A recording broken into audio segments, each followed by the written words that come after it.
Hit it. For some reason, that's all I needed.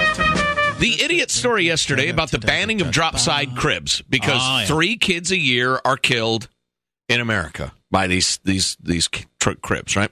Which, again, I say is a spectacular safety record, but it's led to a ban. Got a nice note from Richard, actually a couple different people, and here's one from Bartlett.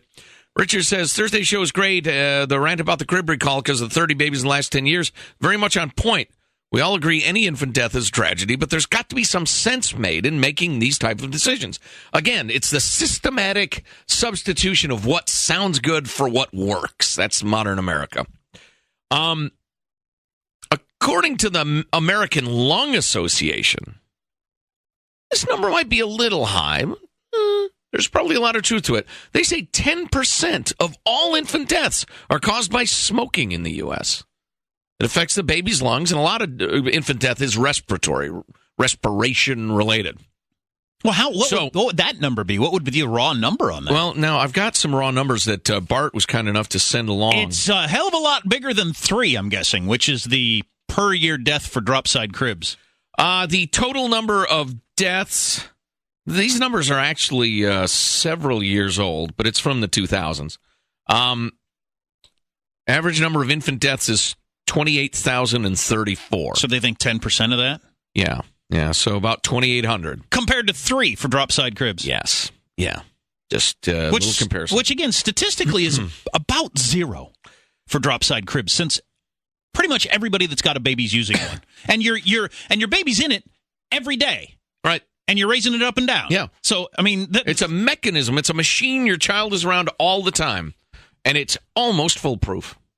But now it's been banned because of our weird emotional knee-jerk management of the country. We need a lot more farmers with dry, tough hands and a lot fewer, like, poets and panty-wadded...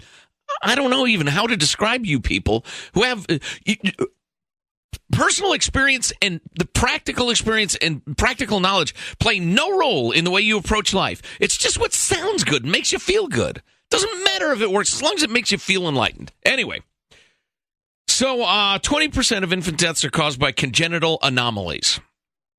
Birth defects, in short. Too short a gestation period, premature birth, is about 17%. SIDS, the nightmare, is 8%. That is thought to be respiratory in nature. I'll bet that's what the American Lung Association is talking about in large measure.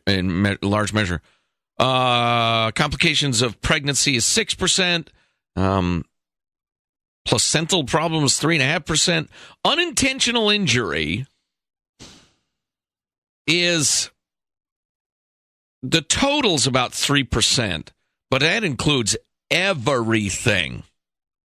So what would that be? Let me tell you this. Here, I think, is a helpful number or two. Something called hydrops fetalis, or fetal something or other, is about 0.7% of infant deaths. A little more than half of a percent. That's 192 kids a year. Compared to the cribs, which is 3. 3 a year. Yeah. And we're banning this thing. And everybody reported it. Everybody reported it, for the most part, with the 32 infant deaths in recent years. Yeah. 32 spread out over 10 years. If it were 32 last year, it's not a very high number. Right. But they made it sound like it was 32 last year when it was actually 32 over 10 years, so obviously the average is 3.2 a year, which is practically none. It is practically none. I mean, as a percentage, I could figure it out if you want. You know what? I think that might be instructive. Do we have time? I want to do some clips of the year. But with the caveat, again, of I fully understand, trust me, having a 9-month-old, that this would be the most awful thing that had ever happened to me that I could ever imagine. Yeah. It's absolutely not to be taken lightly. But on the other hand, I've got a drop-side crib. Kid slept in it last night. He's going to sleep in it tonight. I'm not worried about it at all. Neither's my wife. It's fine. So that would be what? 3 divided by 28,034.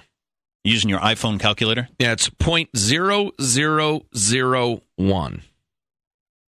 And there are a ton of things higher on that list that you've never even heard of or heard about or are aware of. It's 1/10,000th of 1%. It's pretty amazing. It is pretty amazing. And the government made a ban on that. Here's my final statement. Jot this one down. This will be on the test.